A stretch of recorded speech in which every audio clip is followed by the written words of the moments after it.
Hello, ladies and gentlemen, and thank you for tuning into Overload News. Ever heard of cell phones causing cancer? Cell phones contain radio waves, and according to some sources, those waves can cause brain tumors and cancer carcinogenics in the brain. Radio waves contain a frequency between 3 kHz and 300 GHz, and a wavelength ranging from as small as 1 millimeter to as big as 100 kilometers. Cell phones work by sending signals between cell towers and use radio frequency waves to do this. This stirs up some worry in the science world. The big quote-unquote issue here is the radiation from the radio waves emitted from the cell phone cause cancer. Wait, did I read that right? Blah blah blah. Yeah, apparently they can cause cancer. That seems preposterous, but I guess we got to look into this a little bit. Well, I guess some organization by the name of EMF Academy is worried that these cell phones cause cancer. Let's hear what our reporters in the field have to say about this. Isabel? Thank you, Calvin. A recent article published by the EMF Academy argues that the amount of radiation emitted through cell phone use poses a serious threat to the body. Although there is currently no evidence backing up this argument, the author questions the safety of the specific absorption rate, or the SAR, and cell phones, and believes that the amount of radiation contacting the body through cell phone use is too high. At about 1.6 watts per kilogram, the SAR rate designed and regulated by the FCC may be too high for human safety. And due to the increase in cell phone use over the years, newer models are giving off an increased and unsafe amount of radiation. Although the author makes a compelling argument, at this time, there is no information connecting the argument to factual evidence. This article may be misleading because the author composed a list of possible side effects of RF radiation. However, none of these side effects have ever shown up in humans. Calvin, back to you. Well, Isabel, you seem pretty agitated about this, my friend. Let's hear from the other side of the rainbow, as Hunter has some things to say about this. Hunter? Thank you, Calvin and Marcelo. I have recently been informed that radio frequency waves are a form of non-ionizing waves, meaning that they do not have enough energy to cause cancer by directly damaging the DNA inside cells.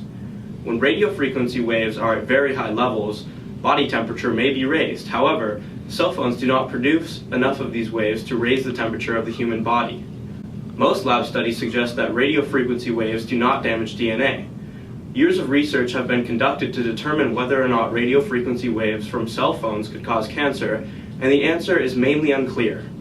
The only thing that scientists can determine at this time is, if there is an increased risk of cancer, it is very low.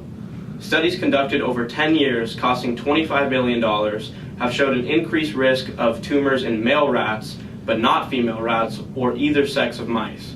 Dr. John Butcher, a senior scientist at the National Toxicology Program who conducted the study, says that this information cannot be directly applied to humans.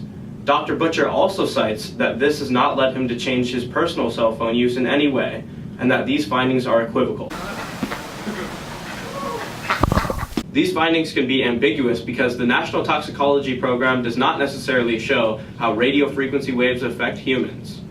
The levels of radio frequency waves used for this test was 6 watts per kilogram, which is about 4 times higher than the levels given off by our cell phones.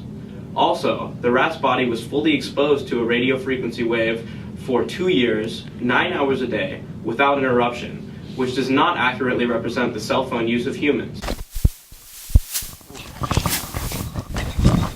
According to the Centers for Disease Control, at this time, we do not have the science to link health problems to cell phone use. Scientific studies are underway to determine whether or not cell phones may cause health effects, and the FDA has not found sufficient evidence that there are adverse health effects in humans caused by exposure or under the current radio frequency exposure limits.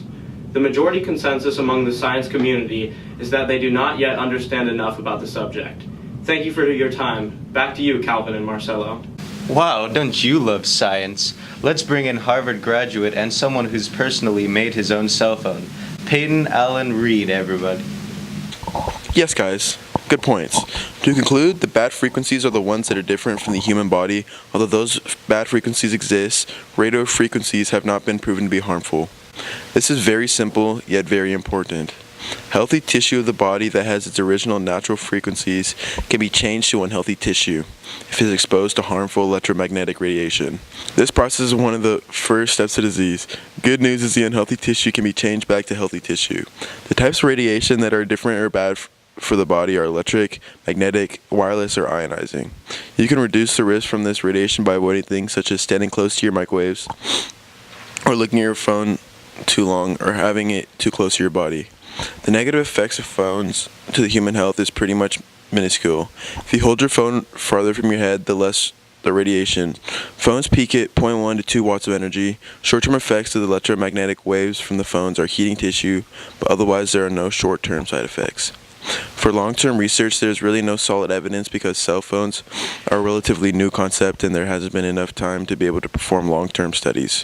From the studies that they have done on animals and on the humans in a shorter amount of time, there has been no proof that there is an increased risk of cancer from cell phone use.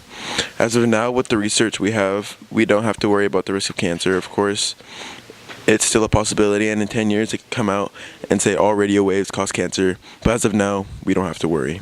Now back to Marcelo with the outro. Peyton, you just always know what to say. It enlightens my day. To basically sum up the show, cell phones contain radio frequency waves, but there is no evidence that these radio frequency waves cause damage to the brain and lead to tumors or even brain cancer. For you everyday users of the cell phone, I have a message for you. There is no need to worry. Phones don't cause cancer. Well, what a thick episode of Overload News. I must say the arguments brought forth from both sides were extra juicy. I swear on the divine forefathers of this universe I felt time warp in the very place I am in. The controversy of radio waves that are emitted from cell phones brings the possibility that the risk of cancer can increase is frightening, no doubt. There is a pattern that we humans have always come across, and that is when we think we understand how the universe works, we are again only scratching the surface, which is the beauty of learning. What will you do? Will you reduce the use of your cell phone? Increased risk. Fuck, I mean.